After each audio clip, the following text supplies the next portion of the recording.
barren hills of southeastern Turkey, beneath layers of earth that have remained undisturbed for millennia, lies a secret that would shatter everything we thought we knew about human civilization.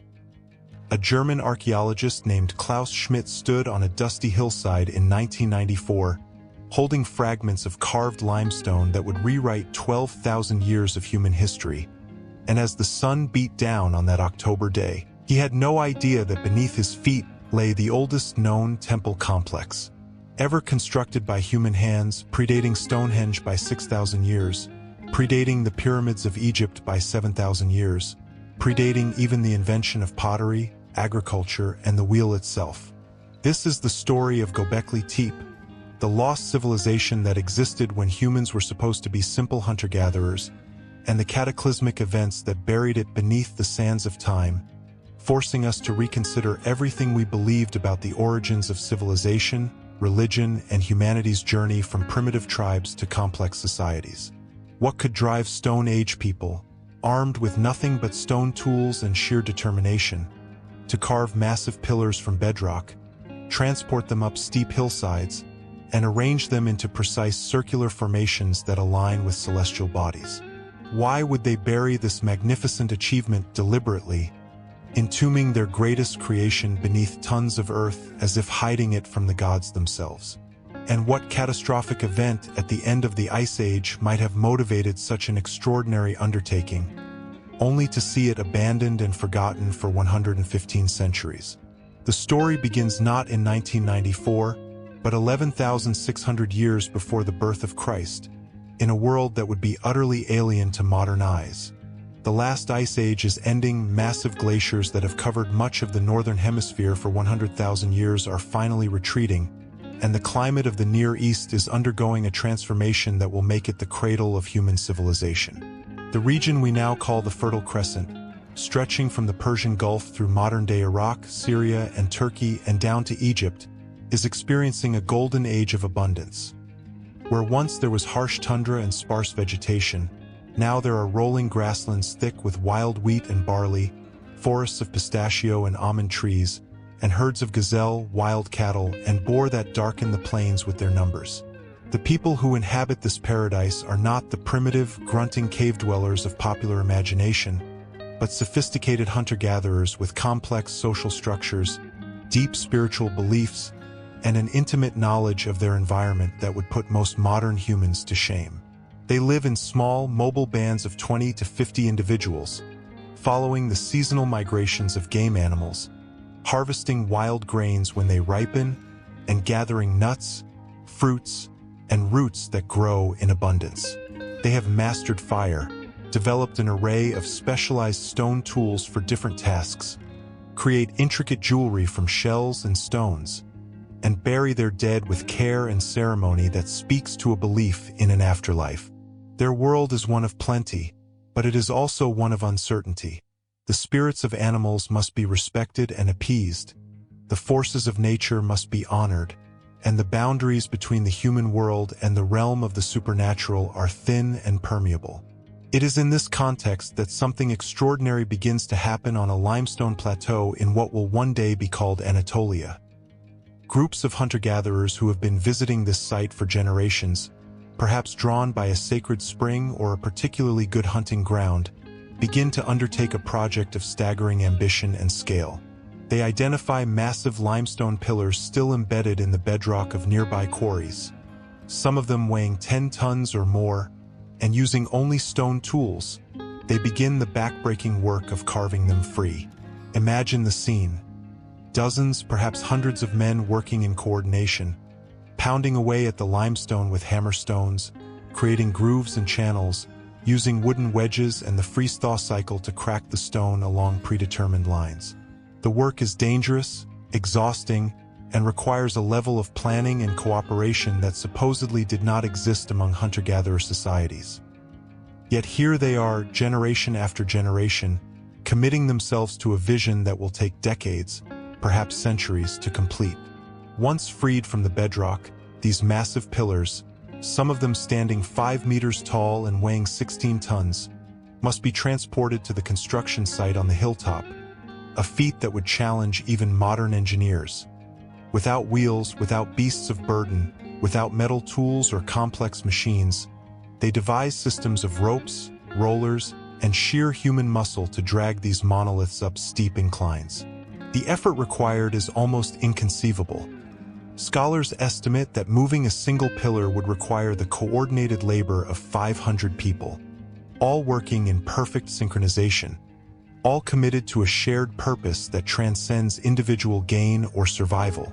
But why? What drives these people to invest such enormous effort into a structure that provides no obvious survival advantage? The answer lies in the nature of the structures themselves. As the pillars are erected and arranged in precise circles, their purpose becomes clear. These are not homes, not fortifications, not storage facilities, but temples. The circular enclosures, ranging from 10 to 30 meters in diameter, are dominated by two massive T-shaped pillars in the center, standing like sentinels or gods, with smaller pillars arranged around the perimeter like worshippers in attendance. The pillars are not crude monoliths but works of art. Carved into their surfaces are an menagerie of animals rendered with stunning vitality and precision. Lions with bared fangs, bulls with lowered horns, boars with bristling backs, foxes, snakes, scorpions, vultures, and spiders. Some pillars bear abstract symbols whose meanings remain mysterious. Crescents, circles, H-shaped forms that might represent humans or gods. The most striking pillars have arms carved in relief along their sides, hands meeting at their fronts as if the pillars themselves are anthropomorphic beings, gods or ancestors frozen in stone, presiding over ceremonies we can only imagine. The level of artistic skill displayed is astonishing for people who supposedly lived in the Stone Age. The animals are not crude stick figures but naturalistic representations that capture movement, personality, and power. A fox seems to slink along the surface of the stone. A snake coils with menacing grace. A vulture spreads its wings in flight. And these are not random decorations but carefully chosen symbols that must have held deep meaning for their creators.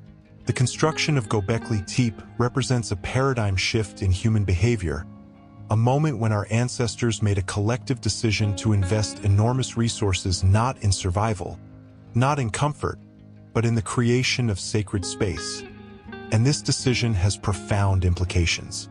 For decades, archaeologists and anthropologists have operated under a fundamental assumption about the development of civilization. First came agriculture, the domestication of plants and animals that allowed humans to settle in one place and produce surplus food. Then came permanent settlements and villages. Then came the specialization of labor, with some people freed from food production to become artisans, priests, and rulers.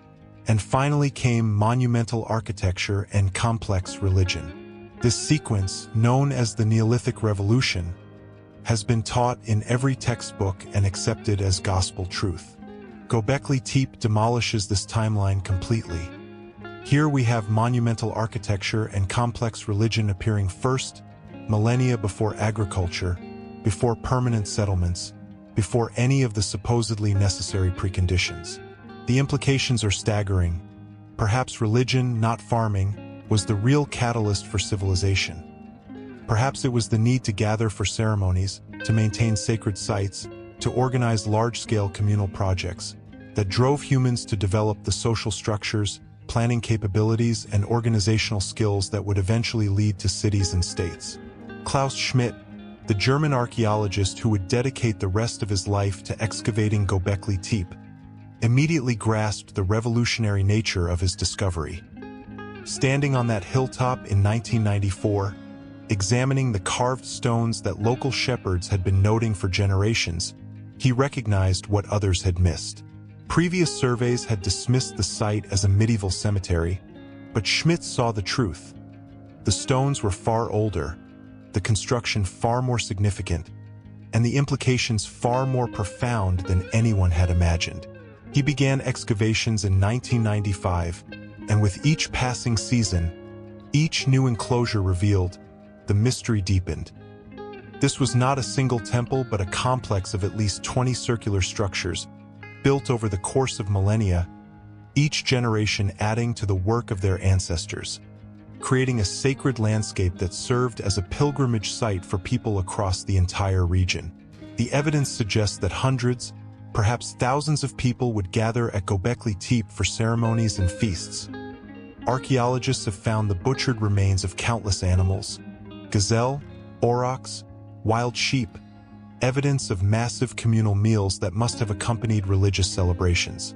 They have found flint tools by the thousands, many of them made from stone quarried hundreds of kilometers away, suggesting that people traveled great distances to participate in whatever was happening at this sacred mountain.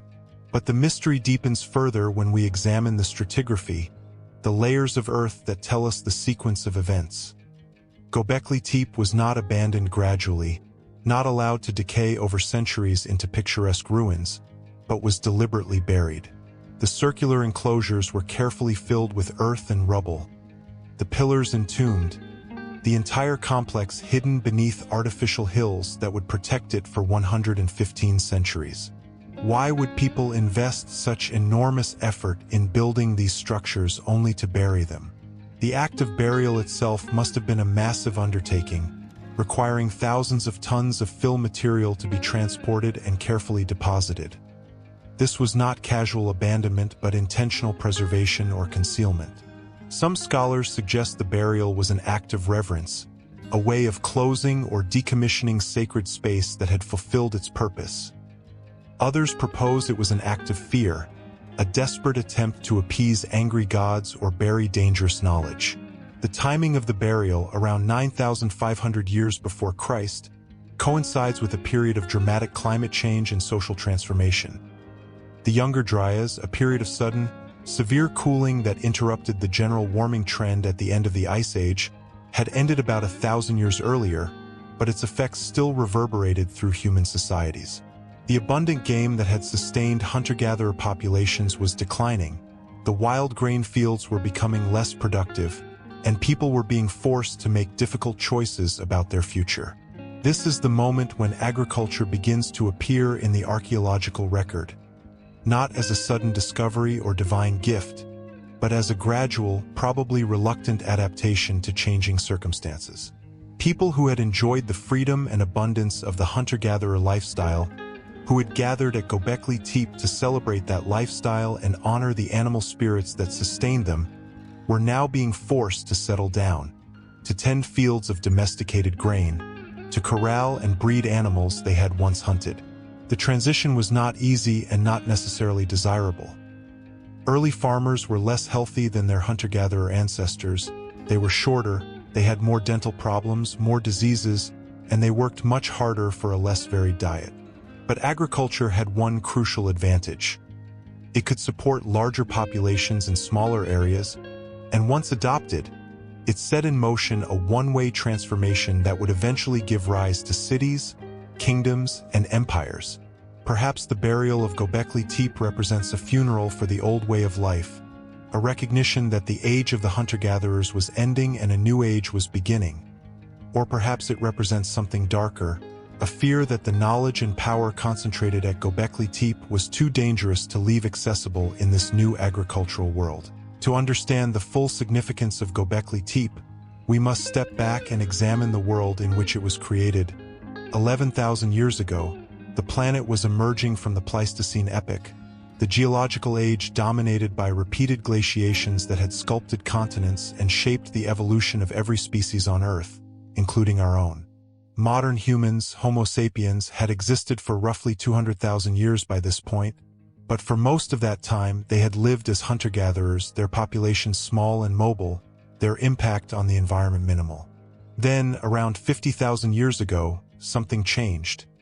Whether it was a genetic mutation that enhanced cognitive abilities, a cultural breakthrough in language or symbolic thinking, or simply the accumulation of knowledge and skills over countless generations, humans began to display unprecedented creativity and complexity. They created sophisticated art in the cave paintings of Lascaux and Altamira. They developed elaborate burial practices that suggest complex beliefs about death and the afterlife. They crafted delicate jewelry and musical instruments, and they spread across the globe, adapting to every environment from Arctic tundra to tropical rainforest. By the time the last ice age was ending, humans had reached every continent except Antarctica, and they had developed hundreds of distinct cultures, each adapted to its particular environment. The Near East, where Göbekli Tepe would arise, was a crossroads of human migration and cultural exchange. Here, three continents meet, and here, the transition from Pleistocene to Holocene, from Ice Age to the modern climatic period, created conditions that were ideal for human flourishing. As the glaciers retreated and temperatures warmed, the region became a Garden of Eden, literally the landscape that would inspire later biblical narratives of paradise. The hunter-gatherers who inhabited this region, known to archaeologists as the Natufian culture, enjoyed a level of prosperity that allowed them to begin experimenting with semi-permanent settlements. Sites like Ain Malaha and Ainen show evidence of year-round occupation, substantial houses made of stone, and storage facilities for wild grain. These people were on the cusp of something unprecedented, and Göbekli Tepe represents the spiritual and ceremonial expression of their culture at its zenith. The animal carvings on the pillars are not random but represent the species that dominated their world and their imaginations. The gazelle and aurochs they hunted, the lions and leopards they feared, the snakes and scorpions whose venom could kill, the vultures that fed on the dead and perhaps played a role in their burial practices. Some of the most intriguing carvings at Göbekli Tepe are the anthropomorphic pillars themselves, the T-shaped monoliths with arms and hands that dominate each enclosure. Who or what do they represent? The most common interpretation is that they depict anthropomorphic deities or mythical ancestors, beings that are human-like but larger than life, standing eternally in their stone circles, presiding over ceremonies and receiving offerings. The fact that they are depicted without faces suggests they are meant to be universal or timeless, not individual portraits but archetypal beings. Some scholars see in these pillars evidence of shamanic practices, rituals in which specially trained individuals would enter trance states, commune with spirits, and serve as intermediaries between the human and supernatural worlds. The animals carved on the pillars might represent spirit helpers or totems, the allies and guides that shamans would encounter in their visionary journeys. Other scholars emphasize the astronomical alignments of some of the structures.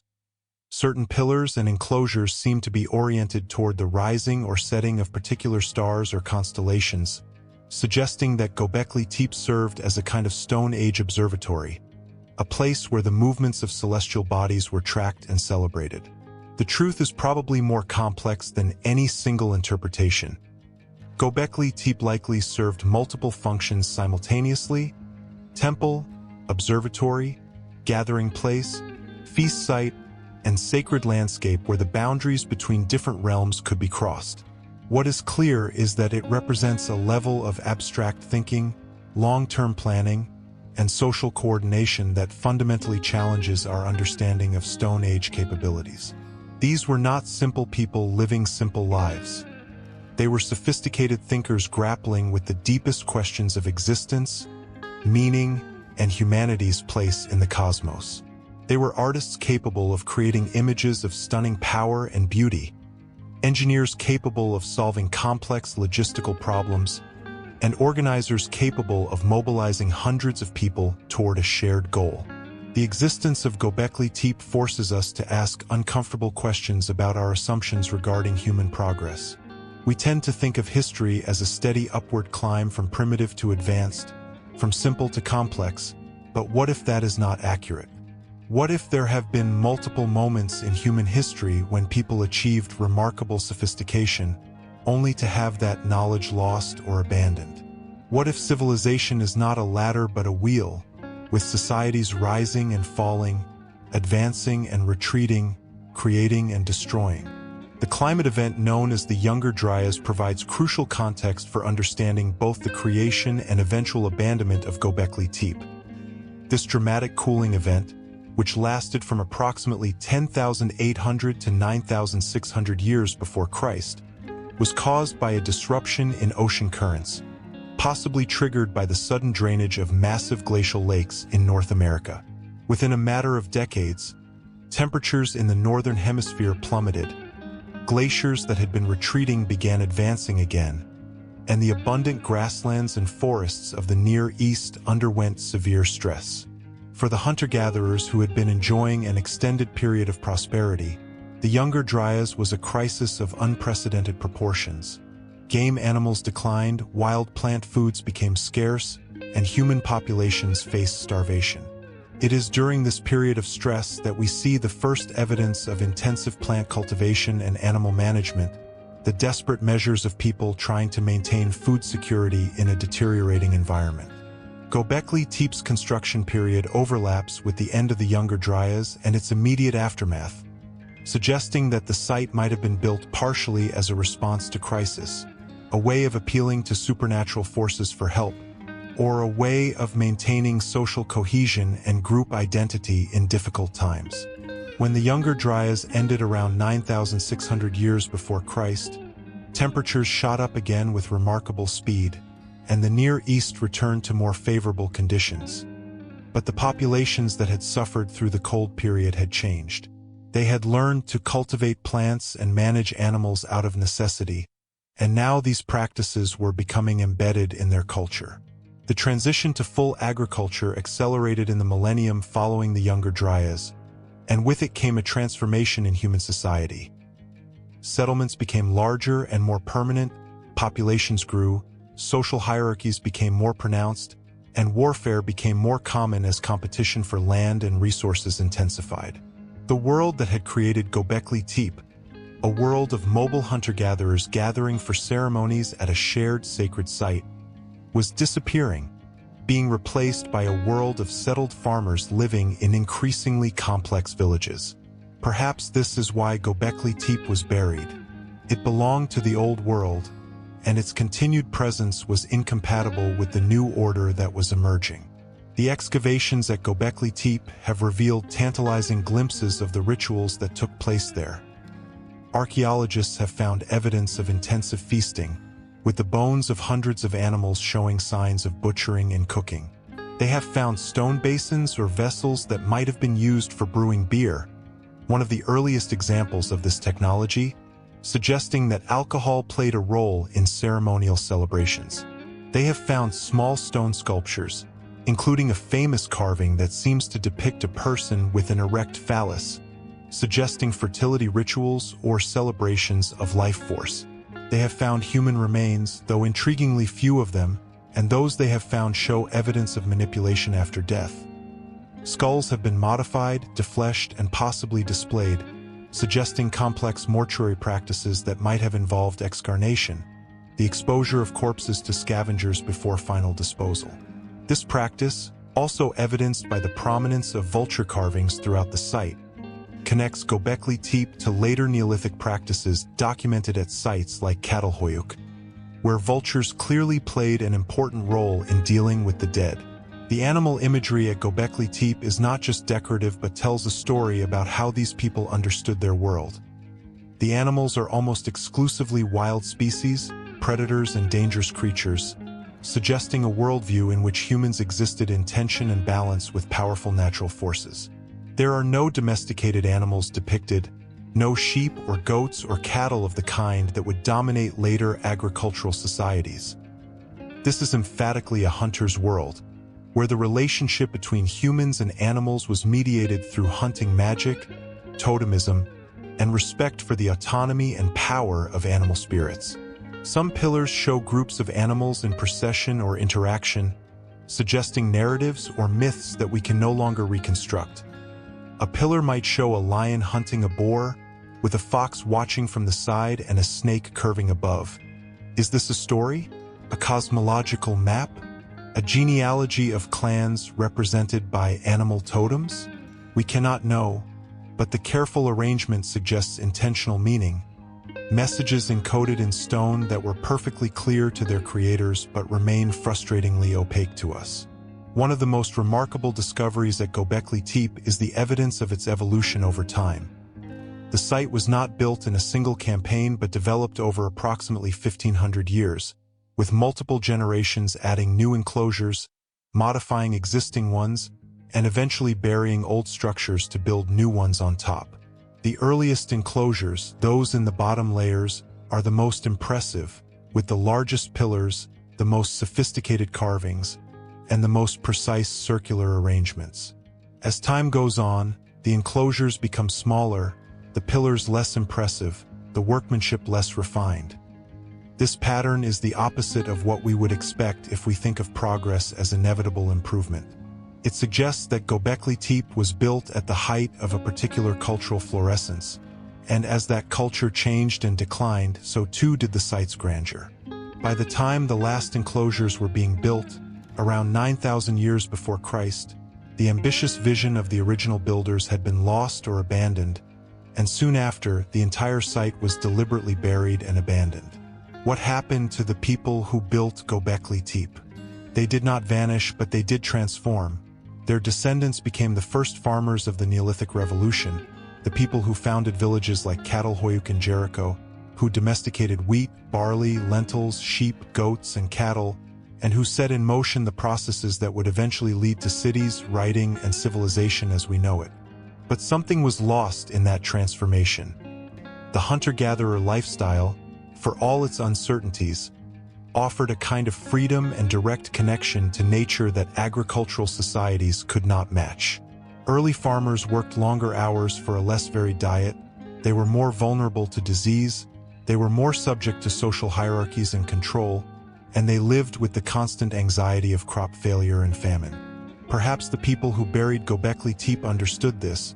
Perhaps they recognized that they were abandoning a way of life that had sustained humanity for hundreds of thousands of years, and perhaps the act of burial was a memorial, a time capsule, a message to the future that said, "We were here, we did this, remember us and what we were capable of." The rediscovery of Göbekli Tepe in the 1990s sent shockwaves through the archaeological community. Klaus Schmidt's initial reports were met with skepticism because the implications were so radical that many scholars simply could not accept them. How could Stone Age hunter-gatherers create something this sophisticated? How could monumental architecture precede agriculture? How could complex religion exist without the social structures supposedly necessary to support it?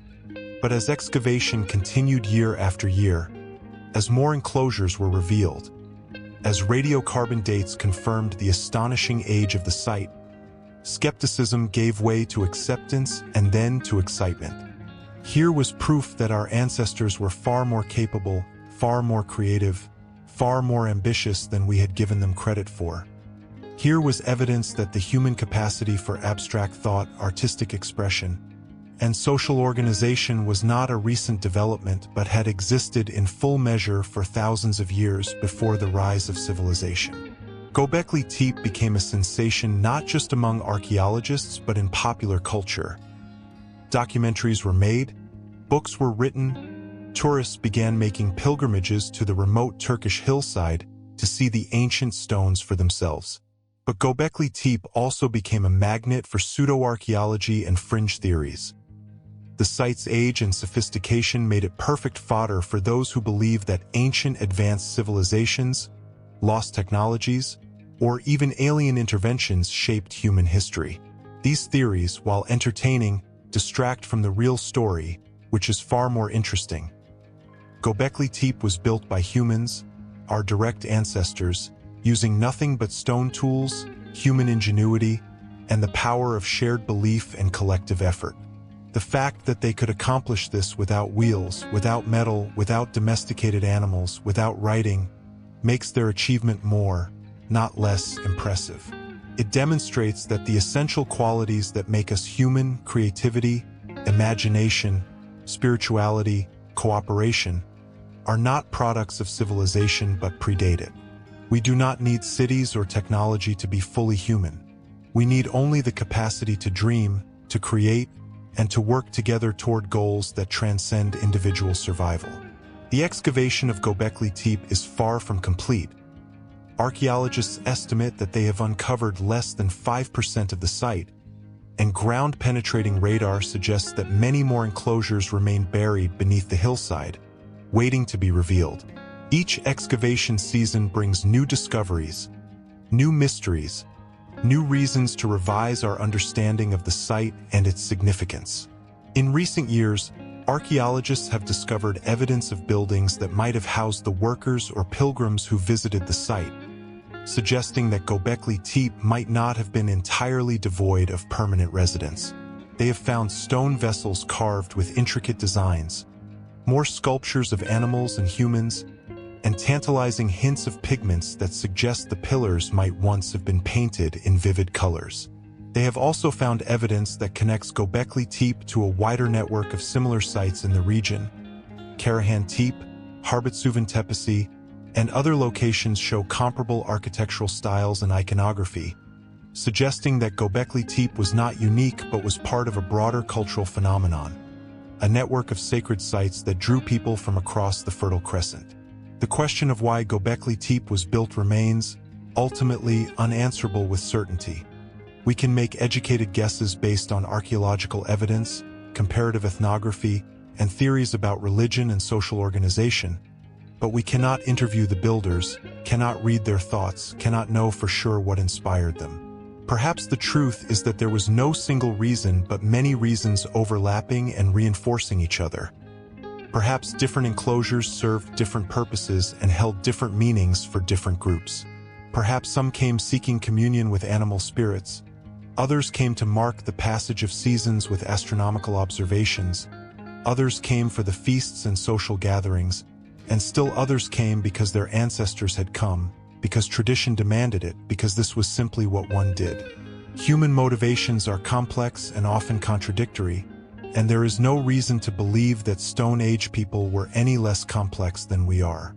What we can say with certainty is that Göbekli Tepe forces us to reconsider the story we tell about human history. For too long, we have operated with a narrative that assumes complexity is a late development, that meaningful art and architecture and social organization only became possible after agriculture freed people from the constant struggle for survival. Göbekli Tepe proves this narrative is false.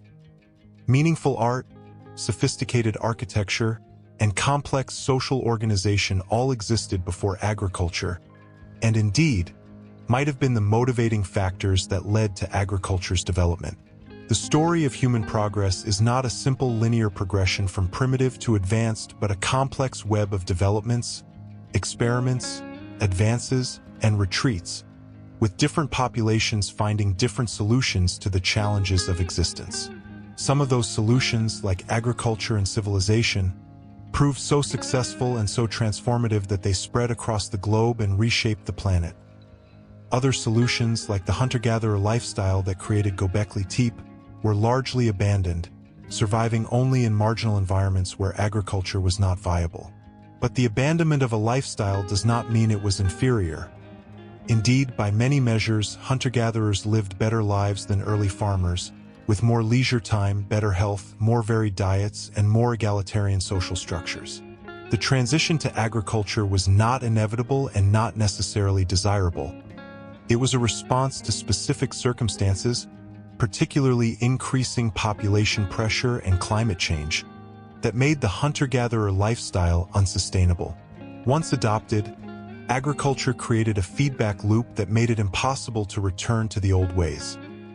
Agricultural populations grew larger, claimed more land, and eventually overwhelmed or absorbed the remaining hunter-gatherer populations. Today, virtually no true hunter-gatherers remain, and those that do survive in tiny pockets, often struggling to maintain their traditional ways against the encroachment of agricultural and industrial societies. Göbekli Tepe stands as a monument to what was lost in that transition, a reminder that human beings once lived differently, thought differently, and created different kinds of beauty and meaning in their lives. The legacy of Göbekli Tepe extends far beyond archaeology. It speaks to fundamental questions about human nature, human potential, and human history. If Stone Age people could create something this magnificent, what else might they have been capable of?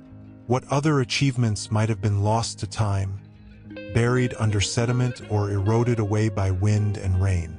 How many times in human history have sophisticated cultures arisen and fallen, leaving little trace for future generations to discover? These questions matter because they challenge our assumptions about progress and development. We like to think that we live at the pinnacle of human achievement, that our technology and knowledge surpass anything that came before, but Göbekli Tepe reminds us that achievement takes many forms. The people who built those stone circles could not have built a computer or traveled to the moon, but they understood things we have forgotten. They knew how to live in balance with nature, how to organize large-scale cooperative projects without coercion, how to create art and architecture that would endure for millennia. Perhaps instead of seeing them as primitive ancestors who lacked our sophistication, we should see them as people with different sophistications, different priorities, different ways of being human that are no less valid than our own. Klaus Schmidt died in 2014 after dedicating nearly 20 years to excavating and interpreting Göbekli Tepe. His death was a tremendous loss to archaeology, but his legacy lives on in the site he revealed to the world. Today, Göbekli Tepe is a UNESCO World Heritage Site, protected and preserved for future generations. A modern shelter has been built over the excavated enclosures to protect them from the elements. Walkways allow visitors to view the structures without damaging them, and a museum displays artifacts recovered from the site.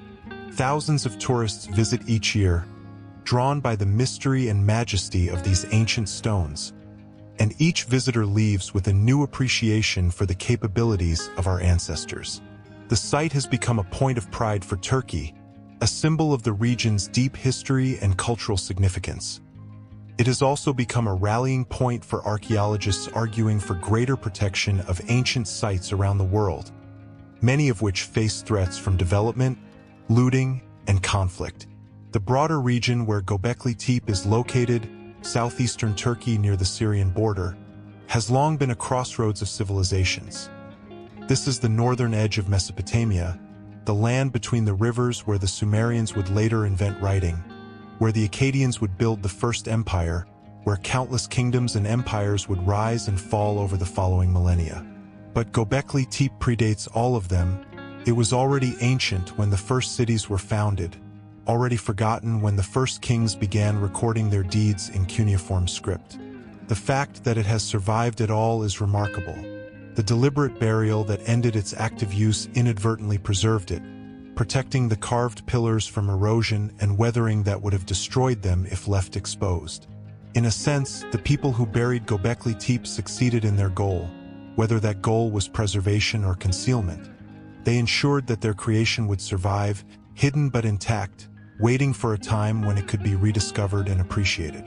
As we stand at Göbekli Tepe today, looking at these massive carved pillars that have stood for 12,000 years, we are confronted with a profound mystery and an equally profound connection.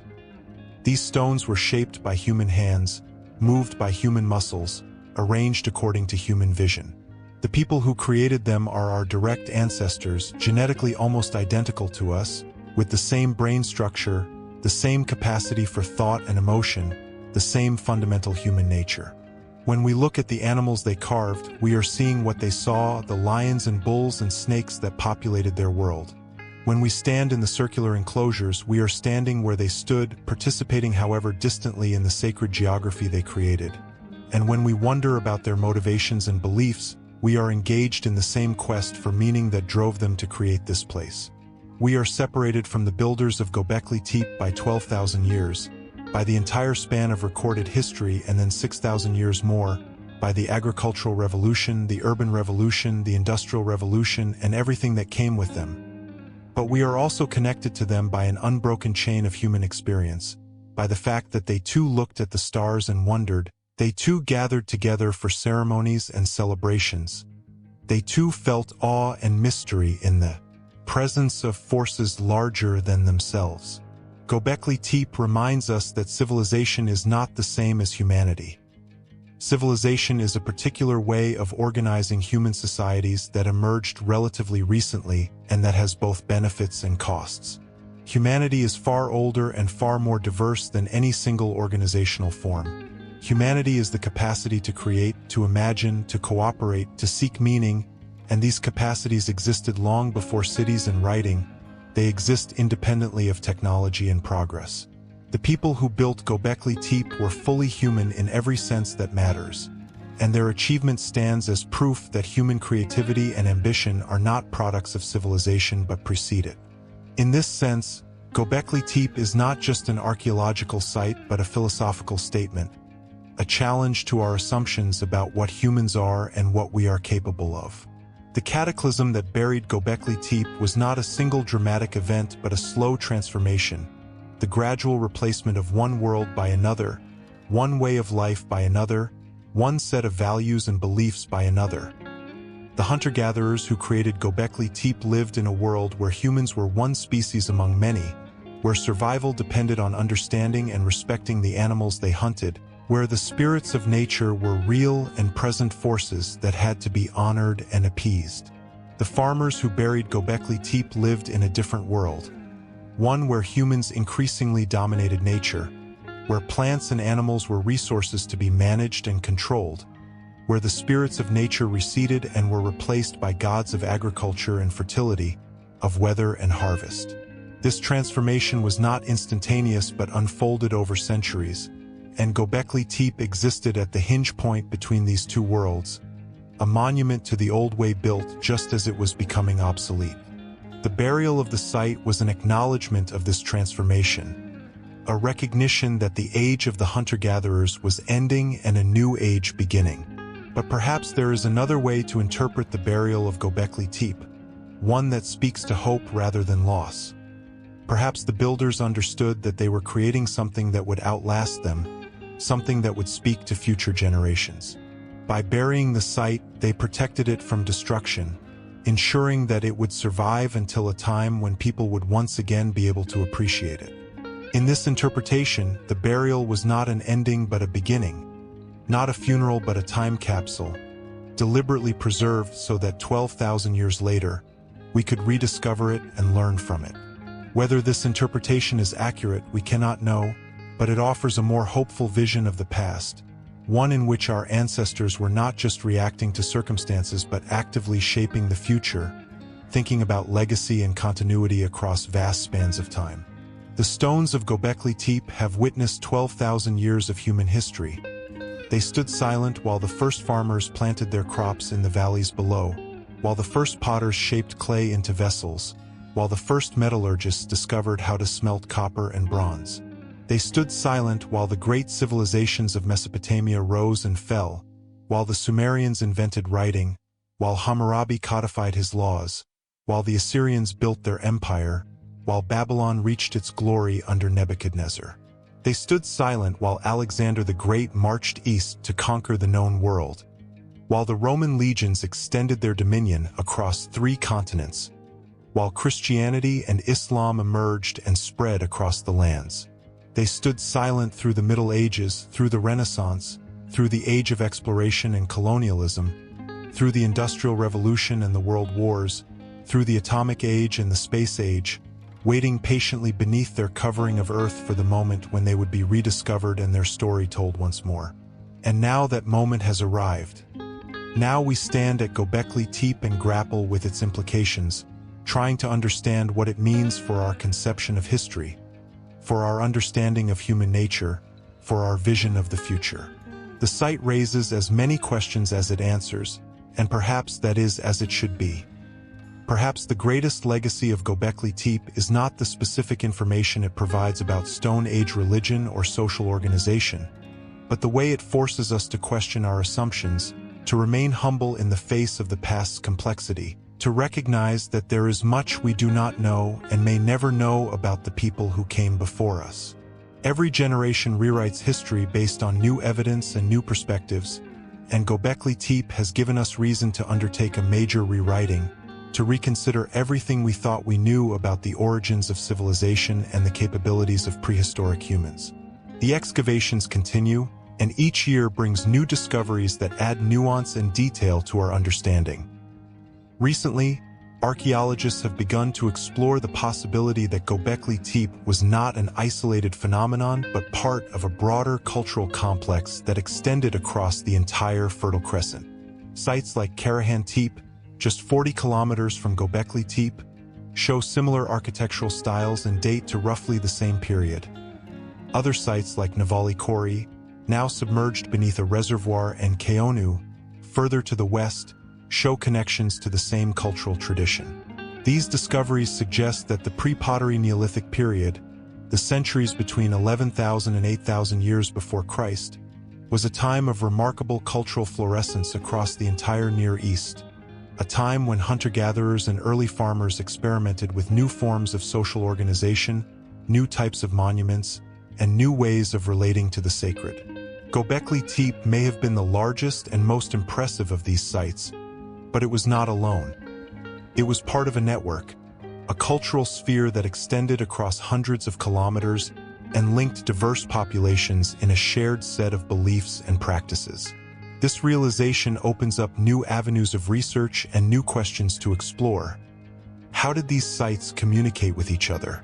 How did architectural styles and iconographic motifs spread across such large distances in an age before writing or wheeled transport? What role did pilgrimage play in maintaining cultural connections? Were there specialized groups of artisans or religious specialists who traveled between sites, sharing knowledge and techniques? The answers to these questions will require decades of additional research, but the mere fact that we can ask them represents a revolution in our understanding of the Neolithic period. Far from being a dark age of primitive subsistence, the early Neolithic now appears to have been a time of cultural experimentation and innovation, a time when humans were actively creating new forms of social and religious life, testing different models for how to organize themselves and relate to the sacred. The impact of Göbekli Tepe extends beyond archaeology into other fields. Anthropologists have used the site to reconsider theories about the origins of religion, arguing that complex religious beliefs and practices preceded, rather than followed, the development of agriculture and social complexity.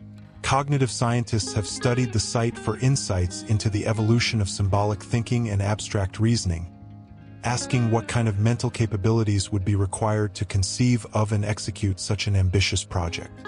Sociologists have analyzed the site for evidence about prehistoric social organization, trying to understand how hunter-gatherer societies could have mobilized the labor force necessary to build the structures and maintain social cohesion across the generations required to complete the project.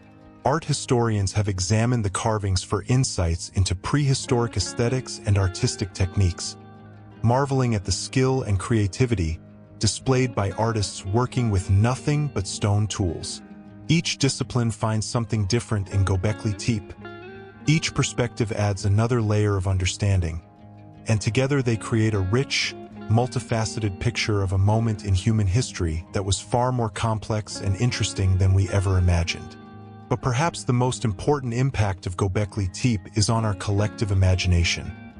The site has captured public attention in a way that few archaeological discoveries do, becoming a symbol of the mysteries that still lie hidden in the earth, waiting to be discovered.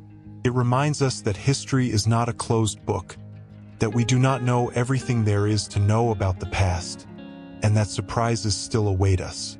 In an age dominated by technology and science, when it sometimes seems that there are no frontiers left to explore, Göbekli Tepe points us toward the vast unexplored territory of our own past, the thousands of years of human experience that left few or no written records but nevertheless shaped who we are. It encourages us to look at ancient sites and ancient peoples with fresh eyes, to question received wisdom, to remain open to the possibility that our ancestors were capable of things we never suspected. The story of Göbekli Tepe is ultimately a story about human potential.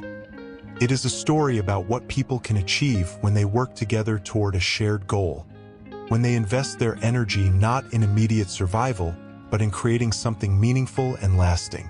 The builders of Göbekli Tepe did not have the advantages we take for granted.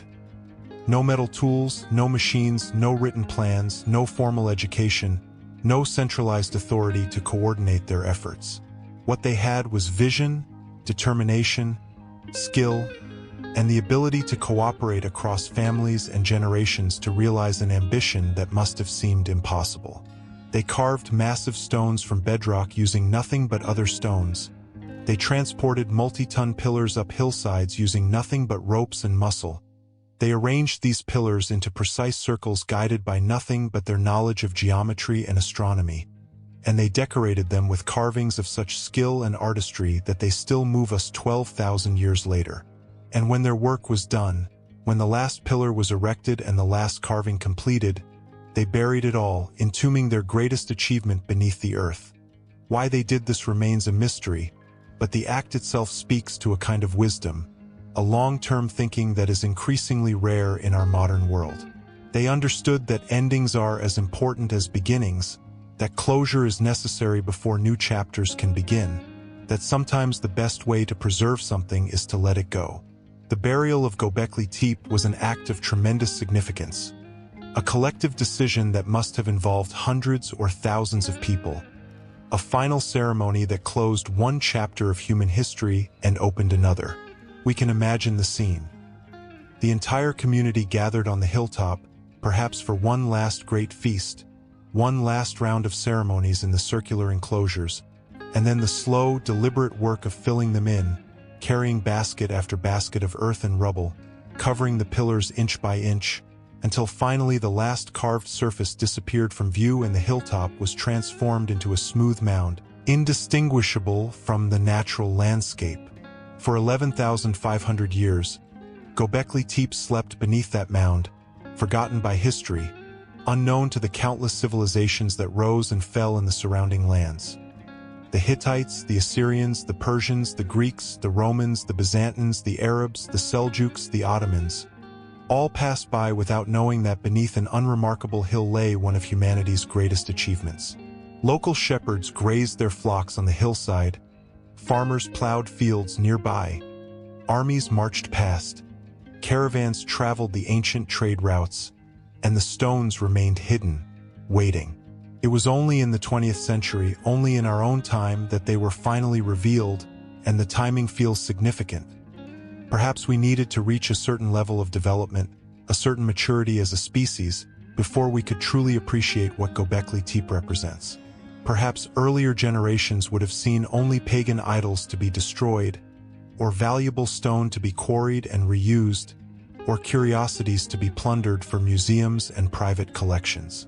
But we, with our archaeological science and our respect for cultural heritage, with our hunger for understanding our origins and our place in the long arc of human history, we are able to see Göbekli Tepe for what it truly is: a testament to human creativity, ambition, and the enduring human need to create meaning and beauty in our lives.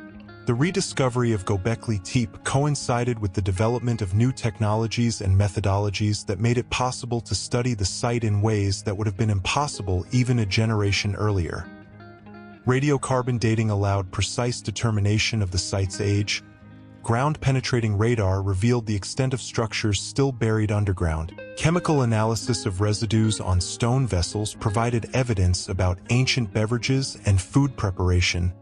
Comparative analysis of stone tools revealed trade networks and connections between distant sites, and computer modeling allowed reconstruction of how the pillars were moved and erected.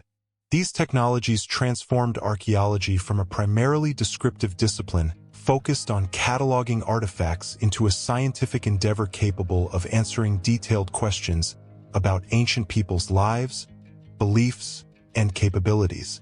Göbekli Tepe became a showcase for these new methods, a place where traditional archaeological excavation combined with cutting-edge science to produce insights that would have been unattainable just decades earlier. Klaus Schmidt and his team approached the excavation with painstaking care. They understood that they were dealing with something irreplaceable, a site that once disturbed could never be restored to its original state, and they took their responsibility seriously. Every stone was photographed and measured before being moved. Every layer of soil was carefully screened for artifacts. Every discovery was documented in minute detail, and the data was made available to scholars around the world so that multiple researchers could contribute their expertise to understanding the site. This collaborative approach, so different from the treasure-hunting mentality that characterized early archaeology, reflects a mature understanding of the past as a shared heritage belonging to all humanity rather than to any individual or nation. Göbekli Tepe is located in Turkey, and the Turkish government has supported its excavation and preservation, but the knowledge gained from the site belongs to everyone. It informs our understanding of who we are as a species, where we came from, and what we are capable of achieving. The future of Göbekli Tepe is both exciting and uncertain. Exciting because so much remains to be discovered, with less than 5% of the site excavated and many mysteries still unsolved. Uncertain because the site faces challenges ranging from environmental degradation to geopolitical instability in the region. The construction of a protective shelter over the excavated areas was a crucial step in preserving the carved pillars from weathering, but it also changes the experience of visiting the site, enclosing the ancient structures within a modern building that inevitably affects their atmosphere and impact. Archaeologists continue to grapple with the question of how to balance preservation with research, how to make the site accessible to visitors while protecting it from damage, how to generate funding for continued excavation while avoiding the commercialization that can threaten archaeological integrity. These are not easy questions, and they reflect broader challenges facing archaeological sites around the world as increasing tourism, development pressure, and political instability threaten irreplaceable cultural heritage. But despite these challenges, Göbekli Tepe endures, as it has endured for 12,000 years. The stones stand as they have always stood, silent witnesses to the rise and fall of countless civilizations, guardians of secrets we are only beginning to uncover. Each visitor who makes the journey to that remote hillside in southeastern Turkey, who walks among the carved pillars and gazes at the animals frozen in stone, becomes part of the site's ongoing story, part of a human chain that stretches back to the original builders and forward to generations yet unborn who will continue to study and wonder at this remarkable place. The mystery of Göbekli Tepe is not just a puzzle to be solved, but a gift, a reminder that the past is never truly past, that it continues to speak to us across the millennia if only we have the patience and humility to listen. As we conclude this journey through 12,000 years of history, standing once more on the hillside where it all began, we are left with a sense of wonder and a renewed appreciation for the complexity and richness of human experience. Göbekli Tepe teaches us that our ancestors were not primitive beings struggling for survival but creative, thoughtful people grappling with the same fundamental questions that still occupy us. What is our place in the universe? What does it mean to be human?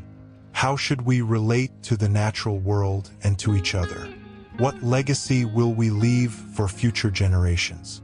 The answers they gave to these questions, expressed in stone and symbol, in communal labor and shared ritual, were different from the answers we might give today, but they were no less valid, no less profound.